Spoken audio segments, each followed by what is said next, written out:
What's up guys, Model Buses 98 here, and today I thought I'd do a video that's similar to some of my others. It's kind of a selection of buses video. Now recently I did a video of some of my ex-London buses in a depot. Quite a while ago, maybe 2 years ago, I did a video of some older London bus liveries. So this is something fairly similar. This is basically a selection of early 2000s to mid 2000s buses. These are the sorts of buses you would have seen on the roads not too long ago, but when you think about it, it probably was about 15 years ago you would have been seeing these buses very popular on the roads. Obviously, we have a large selection, so we'll get right into it with the first one. So we'll first start with this very small Dennis Dart. It's a single door Dennis Dart, and it's in the Arriva Serving London livery. So this was quite a popular livery in the early 2000s, and even I think it was replaced probably about 2010, maybe a bit later or earlier. It's a very cute livery. It suits the bus very well, I must say, the nice white stripe. And the bus itself is actually a very smart bus. I think, obviously, these look extremely outdated now, but they're very good-looking vehicles for their time. So these were not all that different from the older Dennis Darts that Arriva and loads of other companies used to own. What they did introduce is they introduced newer Allison gearboxes. If anybody knows anything about gearboxes, you'll remember it had a very unique whine. I don't want to sound mechanical because I'm not, but you don't need to be a mechanic to recognise it had a very distinct loud whine in second gear, and loads of people loved that. They were pretty unique buses, but I don't think these had them. The rear as well, the lights. I think this model, I have to say, is probably one of my favourites. I think 3 companies made models of these Dennis Darts: Corgi, EFV, and Northcord. And Northcord are 100% first place for detailing and accuracy. EFV not too far behind in second, and Corgis are terrible. Unfortunately, they're really not very accurate, and there's not much detailing on them. They're not the best, but yeah, that's the Northcord model. Next up, we have a Transdev London model. Not many people will even know what Transdev is anymore because you don't see it anywhere. I'm not 100% sure what happened to them. Either they got dissolved into another company like RATP. All I know is I do not see the Transdev name anymore in London. So Corgi did a pretty good job with this model. It's very smart looking. And in my opinion, it's an accurate representation of the real vehicle. Obviously, the interior could do with some more work. There aren't any handlebars. I think that would be a bit dangerous in real life. The seats look quite high up. I'm not like the backs of the seats look quite high to me. But I like the yellow mirrors. I think that's a nice touch. Yeah, I think this model still gets a solid pass. It's a good looking model. I think these East Lancs didn't last very long in London. I think they disappeared relatively quickly when compared to Darts, which stayed around for years. I don't think there are any Darts left in London, but somebody will correct me on that. Right, moving on. You can see there is a difference. This is the EFE Dart that I was just talking about.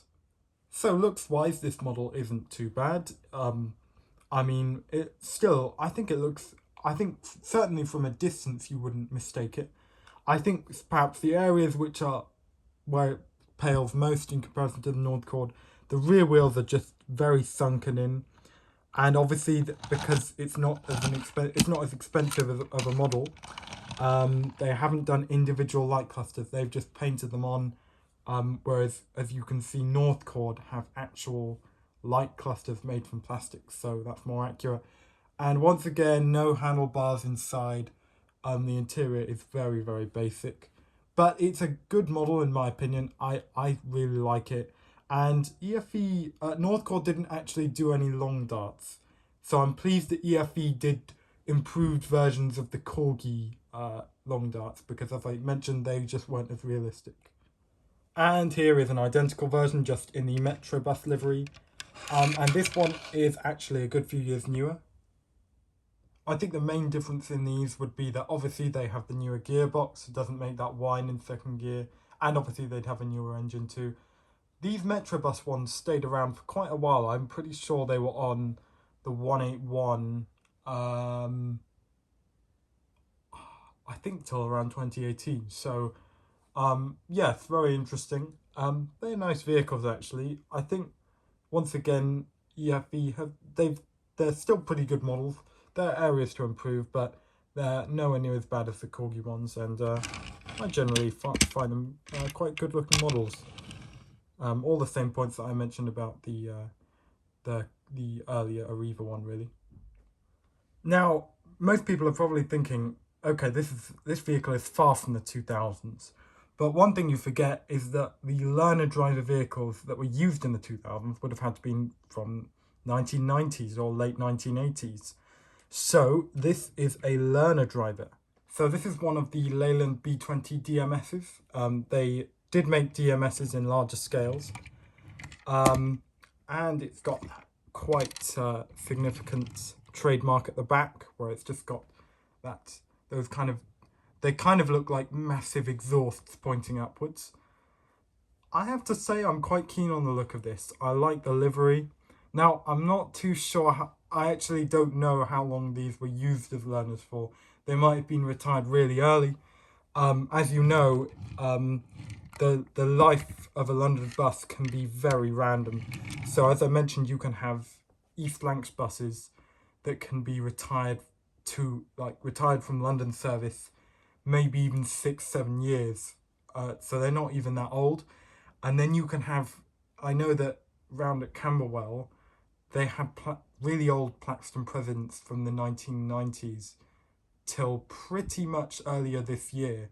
I was still seeing these W-Reg and X-Reg Plaxton Presidents driving around as learner drivers, making a massive racket because they were 3-speed. They looked very slow, to be honest. So I guess what I'm just trying to say is it can be quite random how long a London bus is used. Of course, we have another nice Arriva livery. So this is the same Arriva livery with cream horns coming down the side just further up because it's a double-decker bus. I thought this was one of Corgi's more solid models, I have to say. I think they did really accurate detailing. They did handrails. I think the livery is the right colour. And it's a good looking model. I had to say this is probably one of my favourites. Now, these are not to be confused because there were two types of these. There were DEWs and VLWs. Now, DWs were DAF DB250 engines. And that's not what this is. This is a VLW, so this is a Volvo. And these did not last very long. They were retired from the 141 fairly early, whereas the DWs were on the 197 till 2019. So just bear that in mind. I have to say, as I mentioned earlier, I like the exhaust popping out at the rear. I like the yellow band. I have to say, it's one of the better liveries.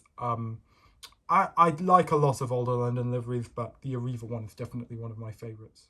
Speaking of picking favourites, though, I mean, I think I'll just say it. This is my favourite livery, London livery I've ever seen. This is the Metroline livery. I was really sad when they got rid of this livery on these buses. It's a really well crafted livery. It's got a nice blue band. It's got these really nice, kind of aggressive looking black headlights. I do miss this livery in London for sure. And now that they're all red. This was one of, now I know this probably seems an age older than a lot of the buses here, because you still see a lot of Enviro 400s in London today. Even today with all the newer vehicles, I still see quite a few around. So this is one of the earliest ones. It's a 55 plate. These were, I think these were fitted with AD Blue, so they were quieter in the later years of their life. But in the earlier years, they were quite noisy, they were quite powerful, they were actually quite fun. We have a lot of these in other areas of the country.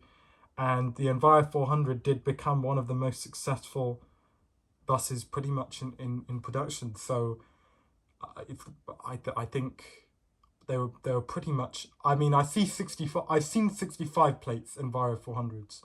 So clearly the same bus design was made for 10 years, which I can't name many buses that were made for 10 years. Not even the Dennis Darts were made for that long before they had a complete redesign. So yeah, great looking bus.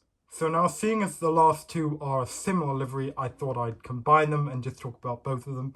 So the one on the left is the same, it's as the earlier one, it's an East Lancs, and it's in the London General livery.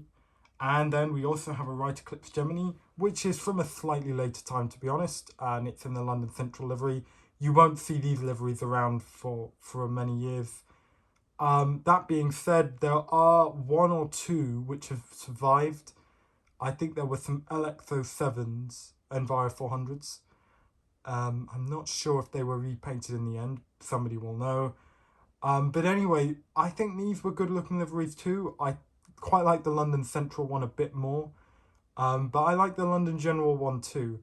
Now the East Lancs, I pretty much have the same complaints as the other East Lancs. There are no handlebars anywhere. The seats are quite basic. Whereas I will say the Corgi Wright Gemini is a bit more realistic with the handbars in the interior. And not to mention the detailing and the overall look is a bit more realistic on the Wright Eclipse Gemini. That being said, I think pretty much all of the models here today are still great models, and the complaints I have about them are only really minor, and they all look great really in my collection. So that concludes that video. Thanks very much for watching. If you like these kind of videos, let me know. Sometimes it's difficult to know whether to keep doing model bus reviews or to keep doing these, so let me know if you like this kind of video, and I'll catch you in the next one. Bye for now.